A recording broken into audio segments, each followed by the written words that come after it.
1817 ବିଦ୍ରୋହରେ ଖୋର୍ଦ୍ଧାର ପାଇକମାନେ ଯୋଗ ଦେବା ପୂର୍ବରୁ କେଉଁ ଗୋଷ୍ଠୀ ପ୍ରଥମେ ବାରହମପୁର ଅଞ୍ଚଳରେ ପ୍ରବେଶ କରି ଏହି ଆନ୍ଦୋଳନ ଆରମ୍ଭ କରିଥିଲେ?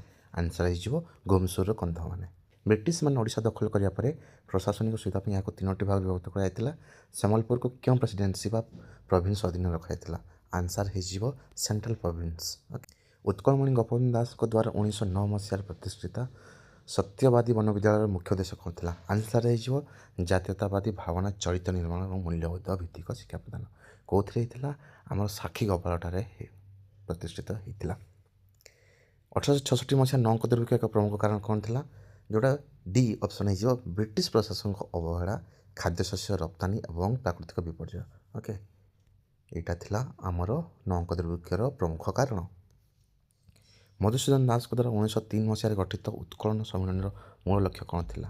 ମୂଳ ଲକ୍ଷ୍ୟ ଥିଲା ସମସ୍ତ ଓଡ଼ିଶା ଭାଷାଭାଷୀ ଅଞ୍ଚଳକୁ ଏକତ୍ର କରି ଏକ ସ୍ୱତନ୍ତ୍ର ପ୍ରଦେଶ ଗଠନ କରିବା। ଓଡ଼ିଶାର ଲବଣ ସତ୍ୟାଗ୍ରହ ମୁଖ୍ୟ କେନ୍ଦ୍ର ଇଞ୍ଚୁଡ଼ି ଥିଲା।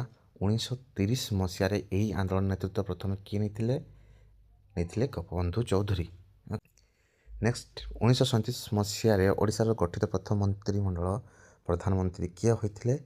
ମହାରାଜ କୃଷ୍ଣଚନ୍ଦ୍ର ଗଜପତି ନାରାୟଣ ଦେଓ। ଭାରତ ଛାଡ଼ ଆନ୍ଦୋଳନ ସମୟରେ କୋରାପୁଟର କେଉଁ ଆଦିବାସୀ ନେତା ମାଥିଲି ଥାନା ଉପରେ ଆକ୍ରମଣର ନେତୃତ୍ୱ ନେଇଥିଲେ ଏବଂ ପରେ ତାଙ୍କୁ ମିଥ୍ୟା ଅଭିଯୋଗରେ ଫାଶୀ ଦିଆଯାଇଥିଲା? ଆନ୍ସର ହେଇଯିବ ଲକ୍ଷ୍ମଣ ନାୟକ। 1804 ମସିହାରେ ଖୋର୍ଦ୍ଧା ବିଦ୍ରୋହ ନେତୃତ୍ୱ କିଏ ନେଇଥିଲେ? ଯିଏକି ଓଡ଼ିଶାର ପ୍ରଥମ ଶହୀଦ ଭାବରେ ପରିଗଣିତ ହୁଅନ୍ତି? ଆନ୍ସର ହେଇଯିବ ଜୟୀ ରାଜଗୁରୁ।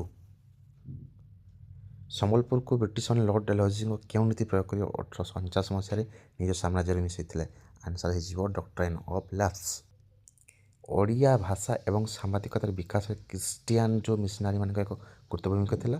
1837 ମସିହାରେ ଓଡ଼ିଶାର ପ୍ରଥମ ପ୍ରିଣ୍ଟିଂ ପ୍ରେସ୍ କେଉଁଠାରେ ସ୍ଥାପନ କରିଥିଲେ? ଆନ୍ସର ହେଇଯିବ କଟକ। ଗଡ଼ଜାତ ଆନ୍ଦୋଳନ ବା ପ୍ରଜା ମଣ୍ଡଳ ଆନ୍ଦୋଳନର ମୁଖ୍ୟ କାରଣ କ'ଣ ଥିଲା? ଗଡ଼ଜାତ ରାଜାମାନଙ୍କ ଦ୍ୱାରା ଲଗାଯାଇଥିବା ଅତ୍ୟାଚାର ଏବଂ ବିଭିନ୍ନ କରଯଥା ବେଠି ମାଗଣା ବିରୋଧରେ ପ୍ରତିବାଦ। 1947 ମସିହାରେ ସ୍ୱାଧୀନତା ପରେ ଓଡ଼ିଶା ସହିତ ଗଡ଼ଜାତ ରାଜ୍ୟଗୁଡ଼ିକ ମିଶ୍ରଣ ପ୍ରକ୍ରିୟାରେ କେଉଁ ଓଡ଼ିଆ ନେତା ସର୍ଦ୍ଦାର ପଟେଲଙ୍କ ସହ ମିଶି ଏକ ପ୍ରମୁଖ ଭୂମିକା ଗ୍ରହଣ କରିଥିଲେ? ଆନ୍ସର ହେଇଯିବ ହରେକୃଷ୍ଣ ମହତାବ। ପାଇକ ବିଦ୍ରୋହକୁ କେବଳ ପାଇକମାନଙ୍କର ଏକ ବିଦ୍ରୋହ କହିବା ଏକ ସରଳୀକରଣ ହେବ ବୋଲି ଆଧୁନିକ ଐତିହାସିକମାନେ ଯୁକ୍ତି କରନ୍ତି। ଏହାର କାରଣ ଏଥିରେ ପାଇକ, ଖନ୍ଦ, ସଅର, ଚାଷୀ ଏବଂ ଅନ୍ୟାନ୍ୟ ବିଭିନ୍ନ ବର୍ଗର ଲୋକ ସାମିଲ ହୋଇଥିଲେ। ବାଲେଶ୍ୱର ଇରମ୍ ଗ୍ରାମରେ ଘଟିଥିବା ଗୁଳିକାଣ୍ଡ ଏହି ଜାତୀୟ ଆନ୍ଦୋଳନ ସମୟରେ ହୋଇଥିବା ଏହାକୁ ରକ୍ତଚକ୍ଷୁ ବୋଲି କାହିଁକି କୁହାଯାଏ? କାହିଁକି ନା ଏଠି ଯେଉଁ ଆମର ଭାରତ ଛାଡ଼ ଆନ୍ଦୋଳନ ସମୟରେ ବଡ଼ ଜନ ସମାବେଶ ଯେଉଁ ହୋଇଥିଲା ସେଥିରେ ପୋଲିସ ଅତର୍କିତ ଗୁଳି ଚଳାଇଥିଲେ।